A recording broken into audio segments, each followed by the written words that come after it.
والصلاة والسلام على أشرف الأنبياء والمرسلين نبينا محمد وعلى آله وأصحابه أجمعين وبعد فأعوذ بالله السميع العليم من الشيطان الرجيم من همزه ونفخه ونفثه وإذ قال لقمان لابنه وهو يعظه يا بني لا تشرك بالله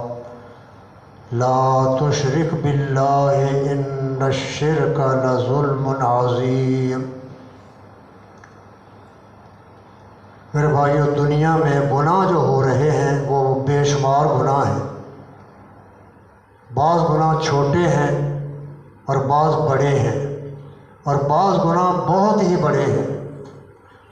بہت بڑا گناہ جس سے انسان کو ہر وقت بچنا چاہیے، اور گناہ ہو جائے تو ٹھیک ہے، وہ گناہ ہے، بچنا چاہیے، لیکن یہ گناہ ایسا ہے کہ اس کے قریب بھی نہ جائے، کیونکہ یہ گناہ ہوگا تو نجات نہیں ہوگی۔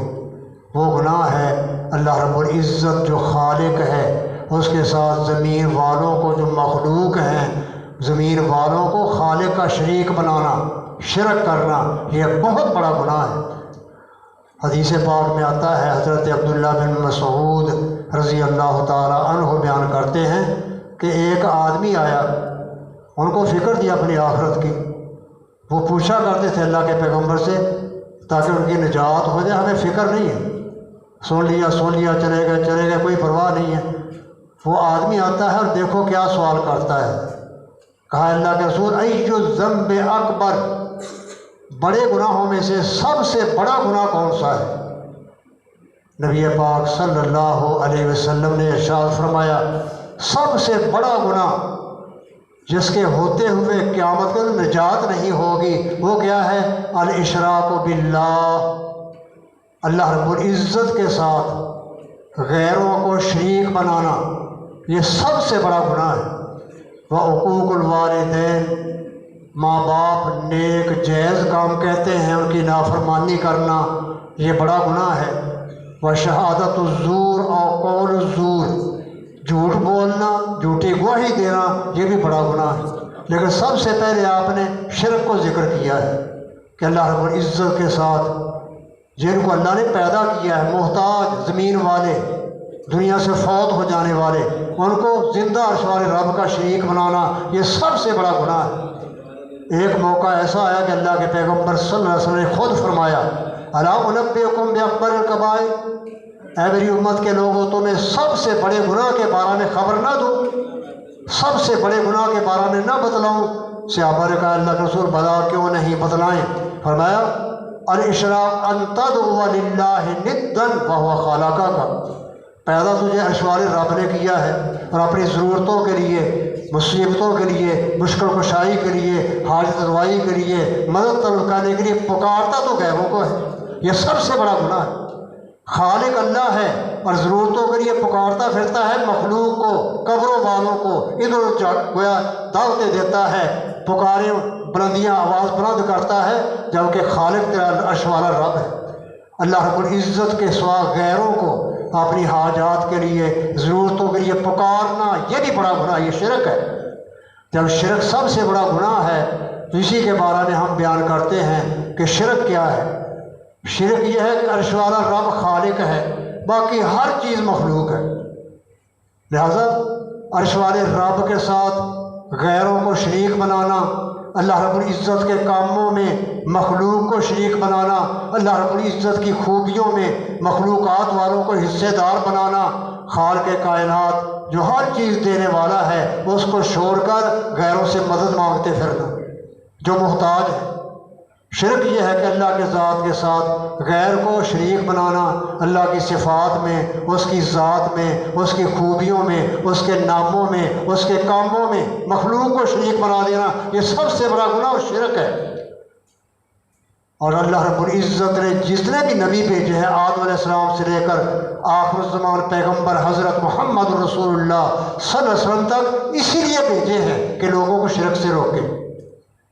یہ سب سے پہلی دعوت تھی نبیوں کی، یہ دین اسلام کی بنیاد اور اساس ہے اللہ رب العزت قرآن کریم میں فرماتے ہیں وما ارسلنا من قبلک من رسول الا نوحی الیہ انہ لا الہ الا انا فاعبدون۔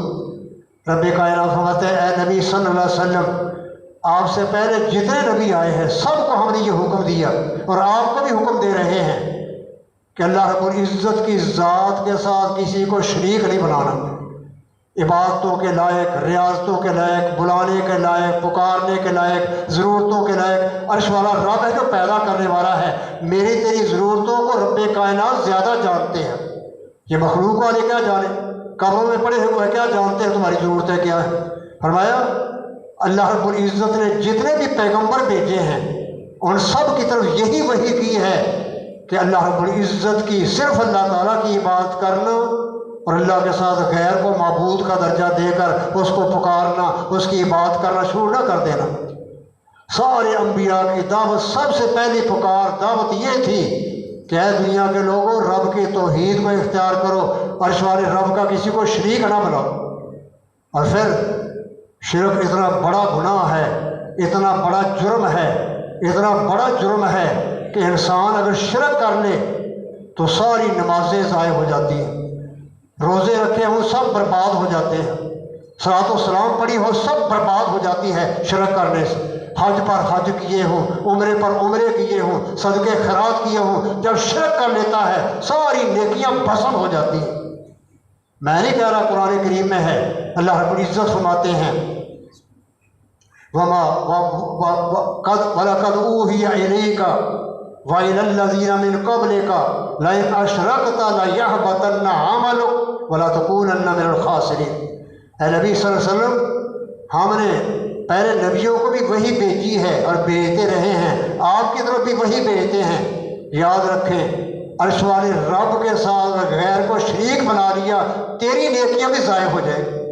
اللہ کے پیغمبر حضرت محمد ساری دنیا سے افضل جماعت نبیوں کی ہے، اور نبیوں سے سب سے اعلیٰ، سب سے بلند عالی شان محمد رسول اللہ صلی اللہ علیہ وسلم ہیں، اور نبی پاک بھی اللہ نے فرما دیا لئن اشرکت، اے نبی سن لے اگر تجھ سے بھی شرک ہو گیا تیری نیکیاں بھی ضائع کر دوں۔ یہ رب کہہ رہا ہے، میں نہیں کہہ رہا۔ اللہ تعالیٰ تو نبیوں کو بھی ڈانٹ دیتا ہے، جھڑک دیتا ہے، نبی کو سنایا ہے خبر اور اطلاع ہمیں دی ہے، سمجھایا ہمیں ہے۔ نبی تو شرک کر ہی نہیں سکتے۔ حضرت محمد رسول اللہ صلی اللہ علیہ وسلم کی زندگی شرک کو مٹانے میں گزری ہے، لیکن اللہ تعالیٰ نبی کو کہہ کر سمجھا ہمیں رہے ہیں۔ یہاں تو نبیوں کا لحاظ نہیں ہے، اگر نبی بھی بالفرض شرک کر لے اس کی نیکیاں برباد ہو جائیں گی۔ میں اور تو کس بات کی بری ہے؟ میرے بھائیو، اللہ رب العزت فرماتے ہیں اشرکت لیحبطن عملک، سارے عمل برباد ہو جاتے ہیں شرک کرنے کے ساتھ۔ نمازیں پڑھی سب ضائع، روزے رکھے سب ضائع، شرک کر لیا، صلاۃ و سلام، صدقہ خیرات، حج عمرے سب اللہ بھسم کر کے رکھ دیتا ہے۔ یہ قرآن ہے، میں تو نہیں کہہ رہا۔ وَلَا تَكُونَنَّ مِنَ الْخَاسِرِينَ، شرک کیا تو قیامت کے دن نقصان اٹھائے گا، فائدہ کوئی نہیں ہوگا، جہنم رسید ہو جائے گا۔ تو سب سے پہلی بات کہ توحید کی دعوت دینا، شرک سے روکنا، سارے نبیوں کی بنیادی دعوت یہ تھی۔ اور دوسری بات، شرک کرنے سے نمازیں روزے سب برباد ہو جاتے ہیں۔ اور شرک کیا ہے؟ مخلوق کو اٹھا کر خالق کے ساتھ کاموں میں شریک کر دینا۔ اللہ رب العزت کے لیے رکوع ہے اور قبروں پر جا کر رکوع کرنا، چوکر کھڑے ہو جانا، یہ شرک ہے۔ سجدہ اللہ رب العزت کے ساتھ خاص ہے، یہ پیشانی خالق نے پیدا کی ہے، اسی کے سامنے جھکنے کے لیے ہے۔ اگر قبر سامنے ہے، سامنے سجدہ کا ریز ہو جاتا ہے، پیر بنا ہوا سامنے کرسی پر بیٹھا ہے، یہ سجدہ ریز ہے، یہ شرک ہے جو کبھی معاف نہیں ہوگا۔ اور ساری کائنات کا نظام اللہ رب العزت کی مٹھی میں ہے۔ ملکوت السماوات والارض، آسمان و زمین کی بادشاہی اللہ تعالیٰ نے اپنے ہاتھ میں رکھی ہے۔ جب اللہ کے ہاتھ میں ہے تو اللہ کے علاوہ باقی کوئی دستگیر نہیں ہو سکتا، کوئی غریب نواز نہیں ہو سکتا، کوئی داتا گنج بخش نہیں ہو سکتا۔ یہ ولی ہے، داتے گنج بخش نہیں ہے۔ اگر توہین ہے تو وہ دیکھ لو، داتے گنج بخش قبر والوں کو بنانا اللہ کی توہین کرتا ہے۔ اللہ کا قرآن کہتا ہے داتا اللہ ہے، انک انت الوہاب، گنج بخش اللہ تعالیٰ ہے، وَلِلَّهِ خَزَائِنُ السَّمَاوَاتِ وَالْأَرْضِ، لیکن اللہ رب العزت کے ساتھ زمین والوں کو، پھر فوت ہونے والوں کو، قبر میں پڑے ہوئوں کو اللہ کے کاموں میں، اس کے ناموں میں شریک بنانا، یہ اللہ رب العزت ہرگز معاف نہیں کرے۔ یہ ایسا بڑا جرم ہے میرے بھائیوں۔ باقی نیکیاں سب نیچے، باقی گناہ سب نیچے ہیں، شرک سب سے بڑا گناہ ہے، اور یہ انسان کرتا ہوا دنیا سے گیا تو بخشش نہیں ہوگی۔ اور پھر دیکھ لیں دوسری بات، تیسری بات دیکھیں، مسلمان ہر حال میں پاک ہوتا ہے۔ نبی پاک نے فرمایا ان المؤمن لا ینجس، مسلمان پلید نہیں ہوتا، پاک ہوتا ہے، توحید پر چلنے والا ہے، شرک سے بچنے والا ہے۔ اور عبداللہ بن عباس کہتے ہیں ان المؤمن لا ینجس حیا ولا میتا، مسلمان زندہ بھی پاک ہوتا ہے، فوت ہو جائے تب بھی پاک ہوتا ہے۔ میت کو غسل دیتے ہیں پاک کرنے کے لیے نہیں، جو ایک صفائی ہے، ستھرائی ہے، میت بھی پاک ہے۔ آج کل مولویوں نے کیا مسئلہ بنایا ہوا ہے، جنازہ پڑھنا ہو تو میت کو مسجد میں آنے ہی نہیں دیتے، باہر رکھو اس کو، مولوی کہتا ہے، جس کو کوئی سمجھ نہیں ہے، دین کا علم ہی نہیں ہے۔ جبکہ اللہ کے پیغمبر فرماتے ہیں مسلمان زندہ ہو، فوت ہو جائے، وہ پاک ہوتا ہے، مسجد میں 60 سال نماز پڑھتا رہا، جب جنازے کی باری آئی مسجد میں داخلہ نصیب نہیں، مولوی کہتا باہر رکھو اس کو، یہ پریز سمجھتا ہے اس کو۔ مسلمان پاک ہوتا ہے زندہ ہو یا فوت شدہ ہو، لیکن دیکھیں یہی شخص اگر شرک کرنے لگ جائے تو اللہ کا قرآن کہتا ہے یا ایھا الذین آمنوا انما المشرکون نجس فلا یقربوا المسجد الحرام بعد عامهم ھذا، اے ایمان والو سن لو، جو شرک کرتے ہیں وہ پلید ہو جاتے ہیں، نجس ہیں، ناپاک ہیں، میرے گھر میں نہ آئے۔ قرآن کریم ہے، ہر بات کے بارے میں قرآن کی آیت پیش کر رہا ہوں، یہ اللہ کے فرامین ہیں، میری باتیں نہیں ہیں۔ تو میرے بھائیوں، شرک کرنے والے کو اللہ کا قرآن کہتا ہے وہ پاک نہیں، پلید ہے، نجس ہے، ناپاک ہے، مگر نہ شرک نہ کیا ہو تو مسلمان پاک ہوتا ہے ہر حالت میں۔